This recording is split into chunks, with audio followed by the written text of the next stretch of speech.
En esta clase veremos un proceso muy importante en la biosfera que se denomina fotosíntesis, y algunas de las cosas que aprenderemos luego de esta clase tienen que ver con la importancia de este proceso, en qué organismos podemos encontrarlo, cuáles son las reacciones que dependen directamente de la luz, qué son y cómo están compuestos los fotosistemas, qué analogías existen entre este proceso y la cadena transportadora de electrones mitocondrial, qué diferencias también, y qué es el ciclo de Calvin y cuáles son las enzimas clave en el mismo. Vamos a comenzar conversando acerca del origen evolutivo de las mitocondrias y los cloroplastos. Recordemos en las clases de biología que las mitocondrias y los cloroplastos son organelas que surgieron por eventos sucesivos de endosimbiosis. En un primer evento, entre una célula primitiva ancestral y una bacteria aerobia, las cuales en lugar de fueron fagocitadas, pero en lugar de ser destruidas, fueron quedando dentro de las células como entes independientes que proveían energía y además también se beneficiaban de la célula huésped de ciertas biomoléculas, además de evitar la destrucción propia por otras células.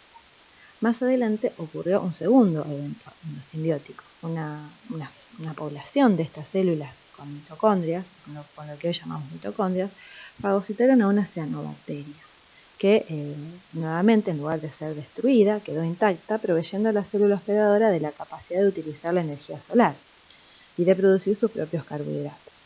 Con varios milenios de evolución, algunos genes de las organelas fueron migrando del genoma de la organela al genoma nuclear, y algunos otros quedaron en la organela, ya que cada una tiene su propio genoma.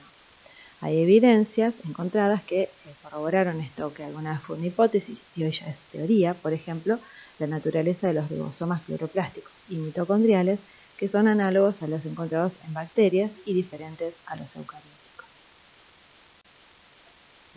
¿Qué es la fotosíntesis en sí? Todos hemos visto en alguna clase de la escuela primaria o secundaria una ecuación como la que tenemos allí, donde una molécula de dióxido de carbono con agua y por efecto de la luz solar se convierte en una unidad de carbohidrato y produce oxígeno.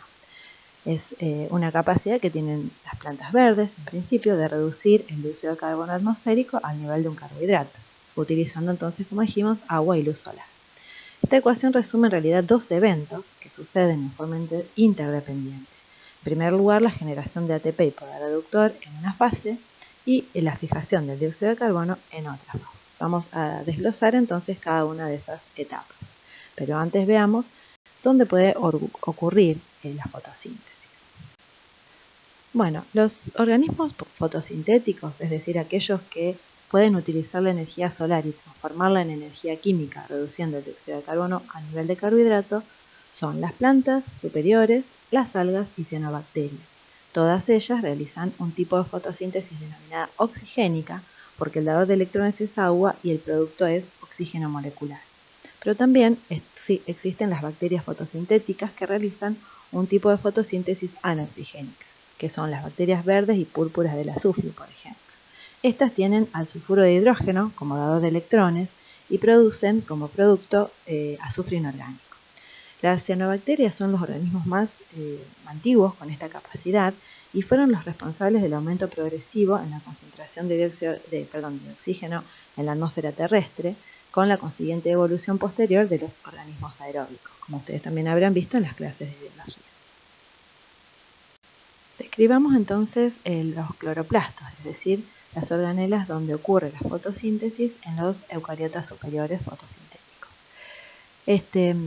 Esta organela posee una doble membrana y un sistema de membranas internas llamadas tilacoides, las cuales tienen zonas lineales o lamelas y zonas de sacos aplanados denominados grana en conjunto, y cada uno de ellos se denomina grano.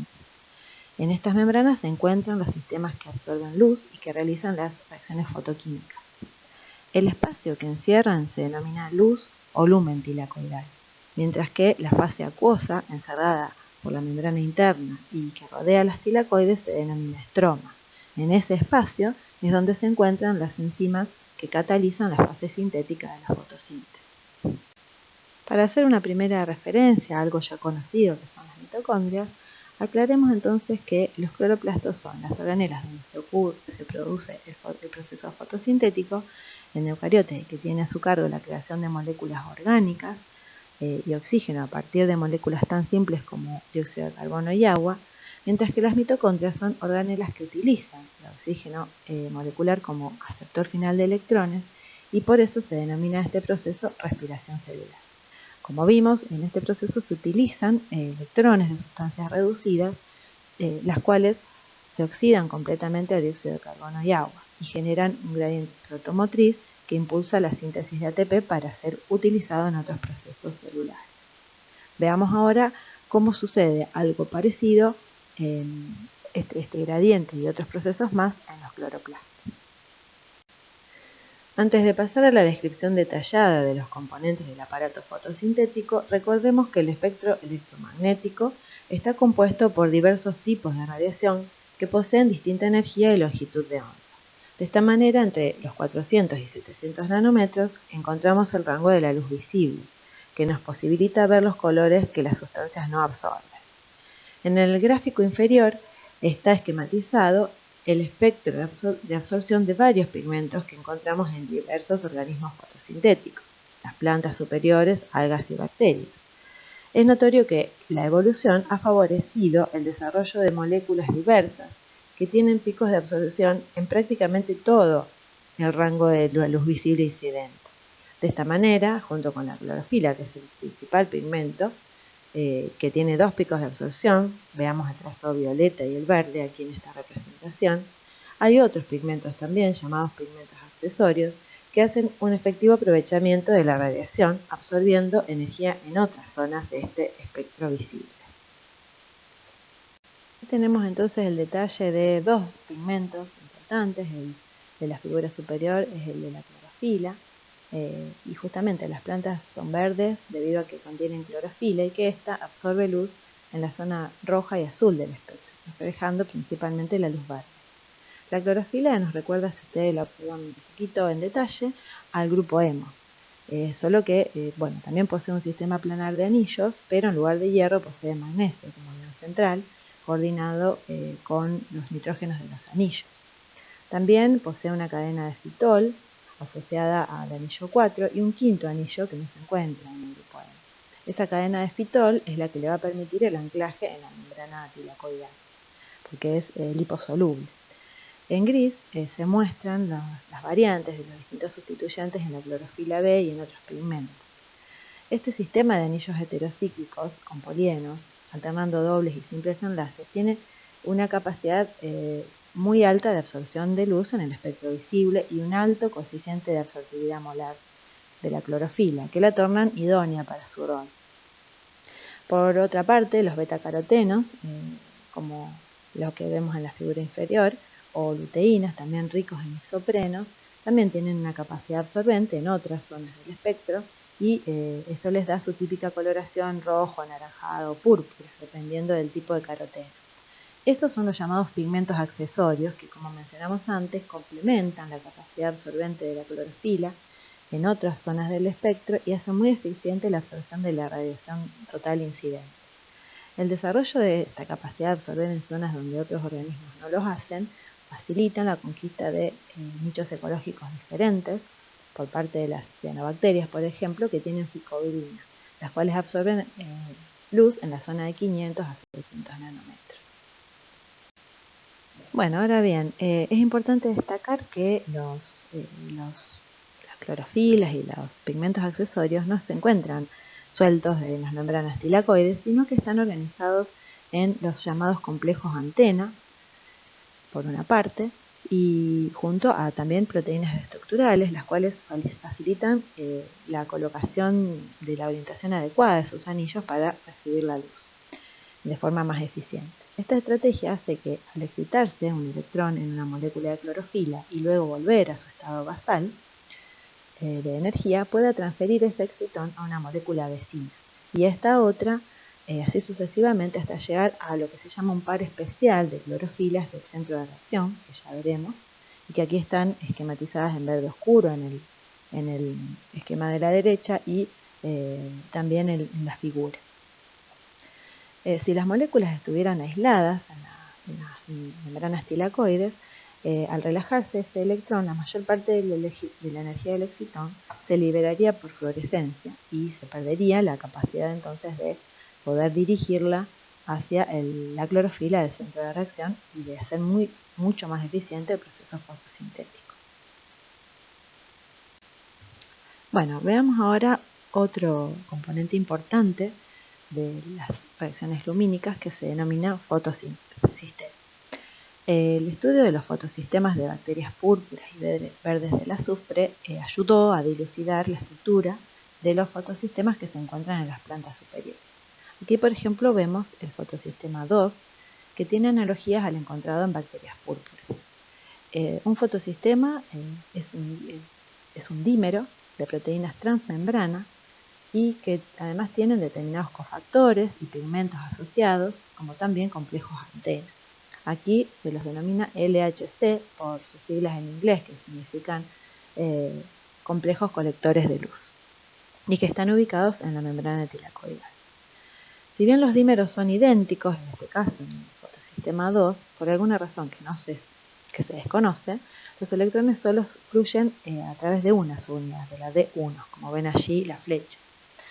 La clorofila del centro de reacción está en forma de dímero, denominado aquí P680, que hace este número se menciona la longitud de onda a la que absorbe ese par especial de clorofila. El complejo desarrollador de oxígeno, que es el que vemos allí en la parte inferior, es clave porque también se lo denomina complejo partidor de agua, porque es el que facilita la toma de los electrones del agua para oxidar su oxígeno a oxígeno molecular. También una tirosina presente en la subunidad de 1, allí esquematizada como tirosina Z, es clave en este proceso. Los electrones fluyen desde el agua hacia la plastoquinona, donde va a suceder un ciclo Q análogo al que vimos en la mitocondria. Bueno, las plantas superiores, a diferencia de las bacterias que nombramos, poseen dos fotosistemas que operan en tándem. Ahora veremos cómo. Aquí describimos el fotosistema 1, que se asemeja bastante al encontrado en las bacterias verdes del azufre. En este caso, el par especial de clorofilas, que está presente en el fotosistema 1, absorbe a 700 nanómetros y por ello se denomina P700. Este fotosistema también es un dímero, pero los electrones fluyen por ambas subunidades, a diferencia de lo que ocurría en el fotosistema 2. Los electrones van a pasar a una proteína desde la plastocianina, que es el dador de electrones en este fotosistema, a una proteína con centros hierro-azufre, llamada ferredoxina, y de ella a la FNR o ferredoxina NADP óxido reductasa, que va a reducir al NADP a NADPH. El dador de electrones, como dijimos, es la plastocianina, que es una proteína soluble muy similar al citocromo C de la mitocondria. Los electrones entonces aquí fluyen desde la plastocianina hasta el NADP. Bueno, ahora que vimos entonces todas las partes componentes del aparato fotosintético, veamos cómo operan en conjunto. Estos fotosistemas que describimos están organizados en las tilacoides en forma de tándem, donde también encontramos a otros transportadores de electrones, como por ejemplo la plastoquinona, análoga a la quinona mitocondrial, y el citocromo B6F, análogo al complejo 3 mitocondrial, y la plastocianina, análoga al citocromo C, como mencionamos anteriormente.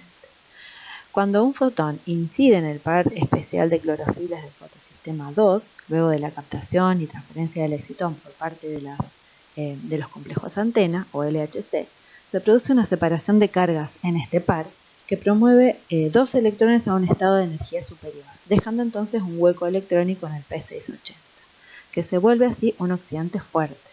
Este hueco será llenado por electrones que provienen del agua. Nosotros sabemos que el agua no es un reductor fuerte, pero sin embargo el complejo partidor de agua, que es tiene un arreglo de varios átomos de manganeso y calcio, facilita esta ruptura. Y además opera una tirosina, que mencioné anteriormente, del fotosistema 2, que forma, a través de la formación de radical tirosina, ayuda también a tomar estos electrones del agua. Luego los electrones se transportarán a la plastocianina por un ciclo Q, análogo al que ya vimos, luego al citocromo B6F y de allí a la plastocianina. En este proceso se bombearán protones a través de la membrana tilacoidal, que de la misma manera que ocurría en la mitocondria será utilizado para sintetizar ATP. Los protones van desde el estroma al lumen tilacoidal, que entonces al ser de pequeño volumen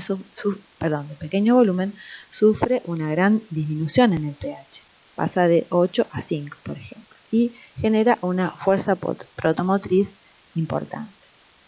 Bueno, mientras tanto también ha ocurrido la absorción de luz por parte del fotosistema 1, ahora en otra longitud de onda, que promovió 2 electrones hacia un nivel energético superior y también dejó un hueco electrónico que va a ser llenado por los electrones de la plastocianina. Luego los electrones van a ir a la ferredoxina y de allí a la ferredoxina NADP óxido reductasa, que va a reducir al NADP a NADPH. Entonces, de esta manera se generó NADPH y además se generó un gradiente de protones que impulsará la síntesis de ATP, que de la misma forma que ocurría en las mitocondrias. Esto es lo que se denomina el esquema Z, entonces, de la fotosíntesis o el flujo lineal de electrones, y es importante destacar que los productos de este flujo lineal de electrones son el oxígeno molecular, el ATP y el NADPH. En este otro ejemplo del esquema lineal o el esquema Z de la fotosíntesis, vemos que se hace mención a lo que se denomina flujo cíclico de electrones, en el cual los electrones, en lugar de fluir desde la ferredoxina hasta la FNR, pasan desde la ferredoxina al citocromo BF, y de allí vuelven a la plastocianina y al fotosistema 1, y continúan por algunas ciertas reacciones. Esto sucede cuando sucede este tipo de transporte cíclico de electrones, en el que solamente está involucrado el fotosistema 1, entonces lo único que se va a producir es ATP. Fíjense que como la FNR no está involucrada, no se producirá NADPH, y como tampoco está involucrado el fotosistema 2, no se genera oxígeno. Esto es importante porque, como veremos ya a posterior, en la fase sintética se utilizan en proporción más moléculas de ATP que de NADPH, y por eso es necesario que ocurra una cierta proporción de fotosíntesis cíclica para generar esta mayor proporción de ATP. En la fotosíntesis cíclica, entonces, solamente se produce ATP. En este esquema, entonces, vemos un resumen de los procesos que suceden en las tilacoides con la absorción de luz. Vemos cómo a la luz y los fotones que impactan en ambos fotosistemas e impulsan el transporte de electrones, también impulsan el transporte o el flujo de protones hacia el interior o hacia el lumen tilacoidal, que luego, cuando puedan salir a través de la protona ATPasa cloroplástica, van a impulsar la síntesis de ATP. También vemos el otro producto, que es el oxígeno, por la fotólisis del agua, y el NADPH, por la acción de la FNR.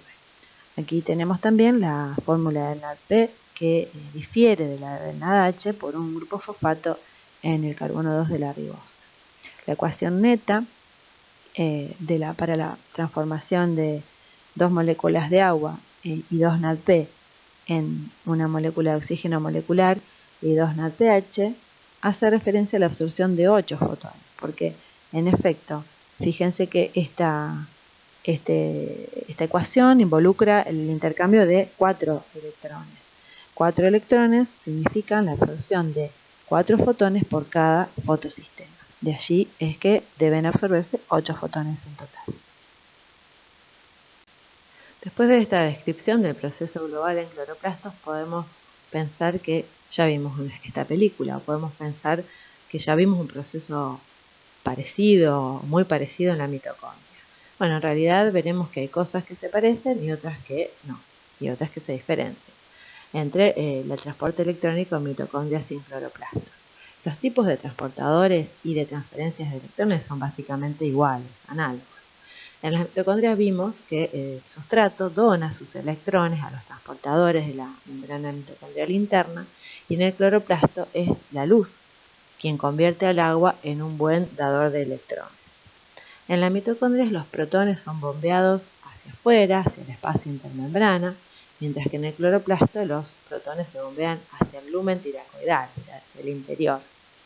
En la mitocondria el transporte comienza con un reductor medianamente fuerte, como es el NADH, y termina con un oxidante fuerte como el oxígeno, que es el aceptor último de electrones. En cambio, en el cloroplasto, el transporte de electrones es el que comienza con un reductor pobre, pero al que se transforma en un dador bueno de electrones, y termina con un reductor muy fuerte, que es el NADPH, como su producto final. En ambos ocurre que la energía se almacena en un gradiente electroquímico que impulsa la síntesis de ATP por proton ATPasas que son muy similares. Bueno, pero entonces, ¿para qué se utiliza todo este poder reductor y energía obtenidos en la fase luminosa? Ahora veremos cómo, a través del proceso de fijación de dióxido de carbono, se generan las biomoléculas, primero a partir de carbohidratos, que van a ser los puntapiés iniciales para sintetizar carbohidratos de reserva, como el almidón, de transporte, como la sacarosa, o también carbohidratos estructurales, como los que forman parte de la pared celular. Por otra parte, otros intermediarios metabólicos darán lugar a biomoléculas como ADN, ARN, proteínas, lípidos, que forman parte de toda la batería metabólica y estructural que posee este organismo. Para aquellos que les gustan los números, les cuento un dato interesante, que por ejemplo, si tomáramos el rendimiento fotosintético de un año acumulado en forma de cañas de azúcar, se formaría un cúmulo de unos 3,2 kilómetros de alto y unos 70 kilómetros de base, kilómetros cuadrados de base. También otro número interesante es que si todo ese azúcar se utilizara para formar terrones de 1,25 centímetros de lado y se colocaran en fila, se cubriría una distancia equivalente a la que nos separa de Plutón. O sea que la cantidad de azúcar generada por este proceso en un año es realmente inconmensurable, muy grande. Otro dato importante que ilustra la importancia de este proceso en nuestro planeta es que si la fotosíntesis cesara, todas las formas de vida superiores se extinguirían en algo así como unos 25 años. Se cree que una versión más suave de esta catástrofe es lo que sucedió o podría haber sucedido hace 65 millones de años cuando se extinguieron los dinosaurios. Se cree que en esa época un asteroide muy grande impactó en la zona de México, de Yucatán, y provocó una cantidad de polvo tan grande por el impacto que se impidió el paso de la luz solar por muchos años, lo cual provocó la extinción de muchas formas de vida, entre ellas los dinosaurios. Es una hipótesis hasta ahora. Bueno, una vez entonces sintetizado el ATP y el NADPH en la etapa lumínica, es decir, la dependiente directamente de la luz, ahora entramos en la fase de la asimilación fotosintética del dióxido de carbono, que ocurre en 3 etapas, y también en cloroplasto. En realidad en esta parte ocurre en el estroma del cloroplasto.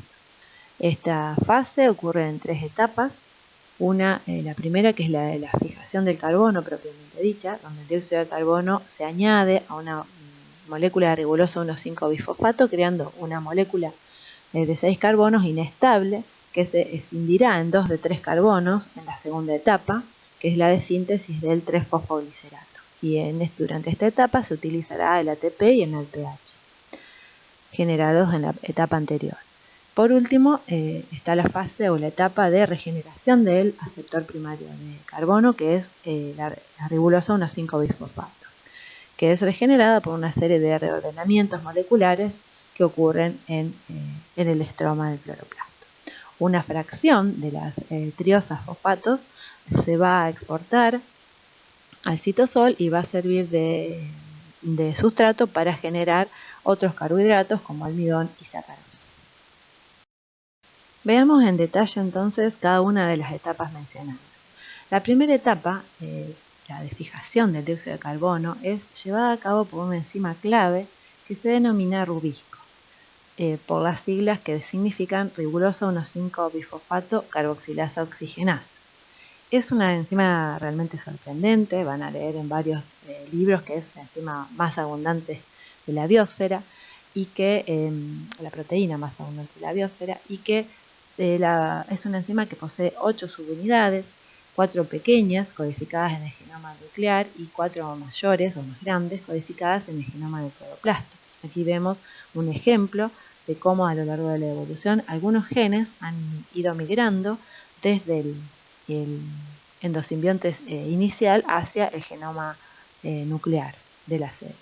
La estructura de la rubisco es básicamente idéntica en plantas superiores, algas y cianobacterias, pero las bacterias fotosintéticas poseen una versión un poquito más reducida que tiene subunidades similares a la mayor, lo cual es nuevamente coincidente con la teoría endosimbiótica, ya que las subunidades mayores son las codificadas por el genoma del cloroplasto. Bueno, la enzima tiene la particularidad de que puede actuar como carboxilasa y como oxigenasa, y a ello debe su nombre. Veremos en detalle su rol como carboxilasa en este curso, y respecto del rol como oxigenasa solo diremos que este es un proceso en la que parte del dióxido de carbono fijado se pierde y nuevamente como dióxido de carbono, o sea que es un proceso que derrocha energía y que se denomina fotorrespiración. Las plantas desarrollaron diversas estrategias para minimizar este proceso, ya que, como dijimos, derrocha energía. Algunas de estas plantas son las denominadas C4. En su acción como carboxilasa, la rubisco cataliza la carboxilación, como vemos en la figura inferior, en la gráfica de reacciones, cataliza la carboxilación de la ribulosa 1,5-bifosfato a partir de ribulosa 1,5-bifosfato y dióxido de carbono para formar un intermediario inestable de 6 carbonos que se cliva con ayuda de una hidrólisis en 2 moléculas de 3-fosfoglicerato. En la segunda etapa, denominada etapa de reducción, el 3-fosfoglicerato formado por la reacción de la rubisco es fosforilado a 1,3-bifosfoglicerato por la enzima 3-fosfoglicerato quinasa y este compuesto es reducido por la gliceraldehído 3-fosfato deshidrogenasa cloroplástica dependiente de NADPH. Aquí entonces, como vemos, se utilizan el ATP y el NADPH generados en la etapa lumínica. Ahora va a proseguir la etapa de regeneración.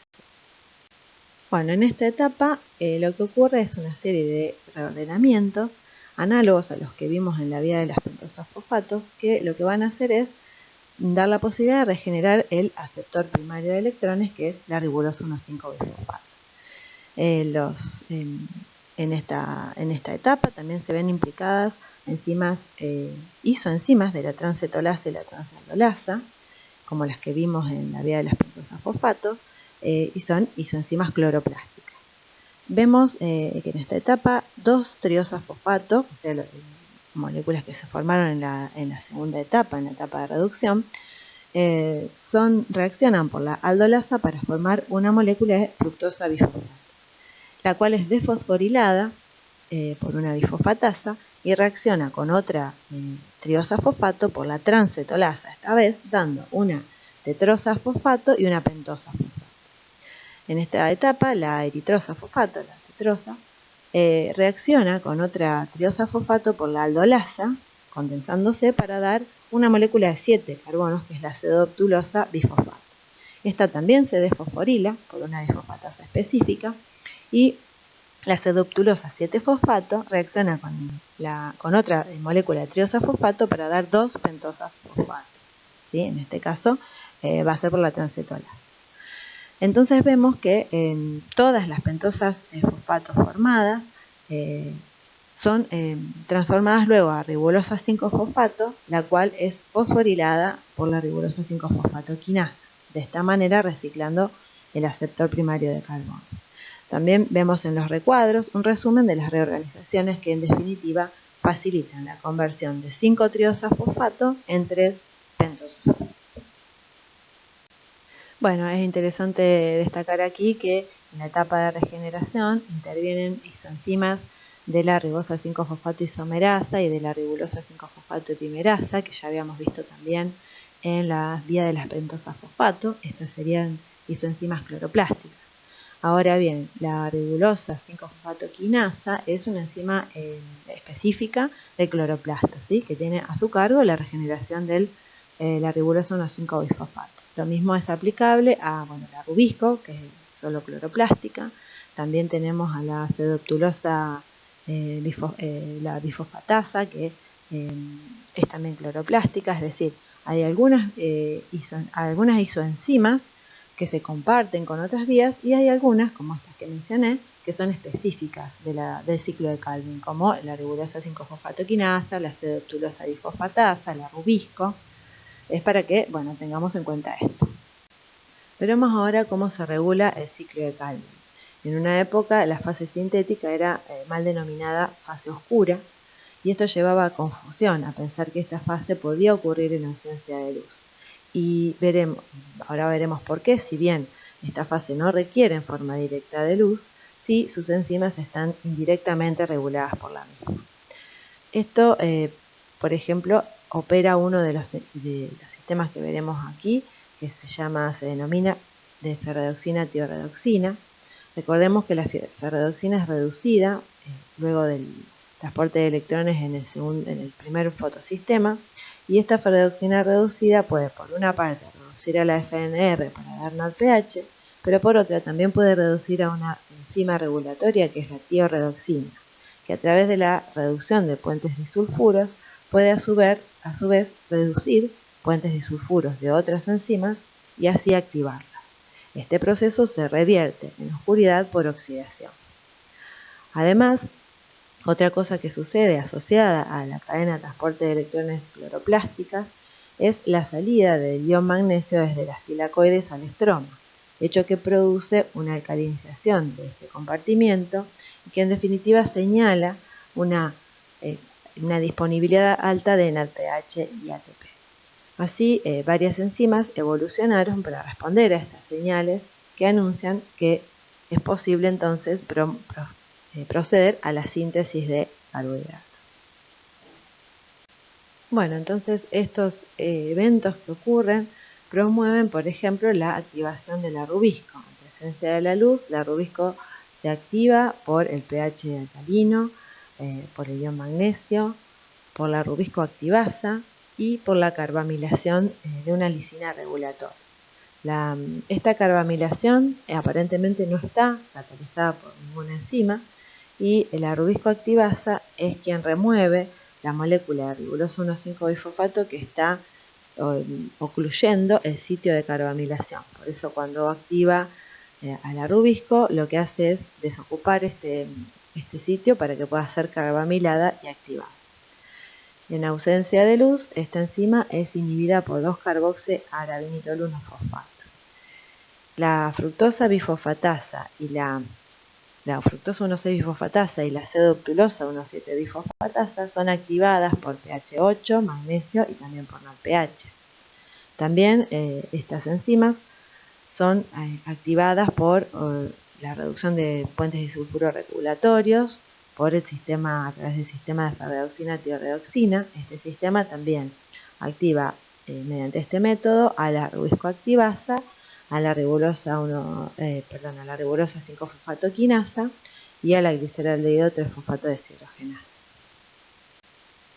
Bueno, vimos que una parte de las triosas fosfato es destinada, la mayor parte, a la regeneración del aceptor primario de carbono, pero otra parte es destinada a la biosíntesis, una parte dentro del cloroplasto y otra fuera del cloroplasto en el citosol. Entonces, esas triosas fosfato formadas, además de regenerar al aceptor de electrones, tienen otros dos destinos posibles: el de condensarse luego en el cloroplasto para dar fructosa 1,6-bisfosfato, que luego, mediante otras reacciones muy parecidas o análogas a la de la gluconeogénesis, pero con enzimas cloroplásticas van a dar glucosa 1-fosfato y esta glucosa 1-fosfato va a poder reaccionar con la ADP-glucosa pirofosforilasa para dar ADP-glucosa, que es el dador de azúcares en la síntesis de almidón. No vamos a describir en detalle esta síntesis, pero diremos que guarda muchas similitudes con la síntesis del glucógeno, ya que es un análogo estructural a la amilopectina del glucógeno. Una de las diferencias es que los precursores, en este caso, son azúcares unidos al ADP en lugar de al UDP, como sucede con el glucógeno. El almidón es la principal forma de reserva de carbono que será utilizada cuando no haya disponibilidad de energía proveniente de la luz, por ejemplo, durante la noche o en la oscuridad, en ausencia de luz. Por otra parte, otra fracción de estas tiosafosfatos son exportadas al citosol mediante un transportador que intercambia fosfato por tiosafosfato, y en el citosol esas tiosafosfatos también se van a combinar mediante enzimas que se comparten enzimas que son de la vía glicolítica y darán fructosa y glucosa. De allí estos precursores van a su vez dar otros precursores para la síntesis de sacarosa. Este disacárido, la sacarosa, es la principal forma de transporte de fotosintatos desde los órganos fotosintéticos, como las hojas, hacia los órganos que no realizan fotosíntesis, que son heterotróficos, como frutos y raíces. La reducción de una molécula de dióxido de carbono va a requerir 3 moléculas de ATP y 2 de NADPH. Es decir, que para obtener una hexosa, como glucosa o fructosa, necesitaremos de 6 rondas del ciclo de Calvin, ya que en cada ronda una molécula de dióxido de carbono es reducida. 12 moléculas de ATP van a ser gastadas para fosforilar a 12 moléculas de 3-fosfoglicerato al nivel de 1,3-bifosfoglicerato, y 12 moléculas de NADPH se consumirán para reducir este 1,3-bifosfoglicerato a gliceraldehído 3-fosfato. Pero se van a requerir 6 moléculas adicionales de ATP para regenerar a la ribulosa 1,5-bifosfato, de manera tal que ahora sí podemos escribir una ecuación balanceada para la reacción neta, para la reacción de ciclo de Calvin, que es como la que tenemos recuadrada en esta diapositiva. Esta imagen es simplemente para recordar la estructura del almidón y de la sacarosa, ya analizadas en las clases de estructura de carbohidratos. El almidón, recordemos que está compuesto por dos tipos de carbohidratos, la amilosa, que es lineal, con repeticiones de maltosa, y la amilopectina, que es ramificada, análoga al glucógeno, pero menos ramificada que este. La sacarosa, por otra parte, es un disacárido no reductor entre glucosa y fructosa. La síntesis de almidón que sucede dentro del cloroplasto es análoga a la síntesis de glucógeno, solamente que el precursor es ADP-glucosa en lugar de UDP-glucosa. Aquí vemos la formación de ADP-glucosa a partir de ATP y glucosa 1-fosfato por la ADP-glucosa pirofosforilasa. La pirofosfatasa es quien impulsa esta reacción por hidrólisis del pirofosfato. Después actúa el almidón sintasa, que al igual que sucedía con el glucógeno, agrega restos de ADP-glucosa a una cadena creciente de restos de glucosa alfa 1, enlazadas alfa 1,4, y lo hace por el extremo no reductor. Aquí tenemos también, recordemos las estructuras, lineal de la amilosa y ramificada de la amilopectina. También hay una enzima ramificante que es la que va a actuar para producir las ramificaciones en la amilopectina. Por otra parte, la síntesis de sacarosa ocurre en el citosol a partir de fructosa 6-fosfato y de UDP-glucosa. Estos precursores fueron formados a partir de las triosafosfatos exportadas del cloroplasto hacia el citosol. La enzima que condensa estos dos componentes es la sacarosa 6-fosfato sintasa, y así se forma la sacarosa 6-fosfato, que luego por desfosforilación dará lugar a la sacarosa. Recordemos que la rubisco puede actuar como carboxilasa y como oxigenasa. Hasta ahora vimos sus consecuencias como carboxilasa. Veamos ahora qué sucede cuando actúa como oxigenasa. No vamos a requerir mucho detalle en esta vía, no vamos a ver todas las reacciones, pero sí en las reacciones globales, o sea, qué sucede globalmente cuando la rubisco actúa como oxigenasa. En un proceso que ya veremos por qué se denomina fotorrespiración. La rubisco, bueno, al reaccionar como oxigenasa con oxígeno a partir de la ribosa 1,5-difosfato va a formar una molécula de 3-fosfoglicerato y otra de 2-fosfoglicolato. El 3-fosfoglicerato puede seguir la vía que ya estuvimos analizando, por ejemplo, para regenerar la ribosa 1,5-bifosfato. Y el 2-fosfoglicolato debe ser reciclado de alguna manera para poder ser utilizado. Este 2-fosfolicolato o el ácido fosfoglicólico es desfosforilado a ácido glicólico y exportado al peroxisoma, que es una organela muy parecida a las mitocondrias, donde generalmente ocurren las reacciones de detoxificación que involucran el peróxido de hidrógeno. Allí el ácido glicólico es oxidado a glioxilato y transaminado a glicina, que es exportada luego a la mitocondria. En la mitocondria, dos moles de glicina son transformados en una serina, dando también dióxido de carbono y amonio. La serina luego podrá regenerar al glicerato, que será fosforilado usando ATP a 3-fosfoglicerato, y de allí puede entrar nuevamente al ciclo de Calvin. Este proceso es una forma entonces de reciclar los carbonos del glicolato, para lo cual se involucran 3 organelas y se gasta energía, como vemos.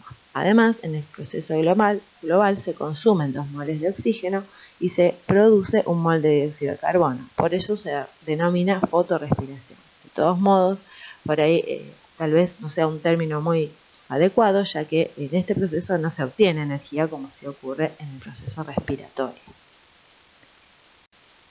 Una consecuencia, como ustedes podrán imaginar, de este proceso de fotorrespiración es que se reduce la eficiencia fotosintética, ya que debe invertirse energía para reciclar a ese glicolato formado. Entonces, a lo largo de la evolución, algunas plantas han desarrollado estrategias, adaptaciones fisiológicas para reducir la actividad oxigenasa de la rubisco. Estas plantas son denominadas C4, debido a que el primer metabolito poseen un ciclo auxiliar de fijación del carbono, con la formación de un primer metabolito por la fijación de dióxido de carbono que tiene 4 carbonos. Esto las diferencia de las plantas que estuvimos describiendo hasta ahora, que solamente tienen el ciclo de Calvin y cuyo primer metabolito formado por la fijación tiene 3 carbonos, es el 3-fosfoglicerato, y por ello se denominan plantas C3. Ejemplos de estas plantas son las de sorgo respecto del metabolismo C4 y la de trigo, por ejemplo, respecto al metabolismo C3. Les dejo aquí entonces un enlace a un video que resume los aspectos más relevantes de la fotosíntesis como una manera de complementar en una visión un poco más dinámica los aspectos que estuvimos trabajando. Por favor les pido que no duden en consultarme ante cualquier inconveniente en la comprensión de estos contenidos.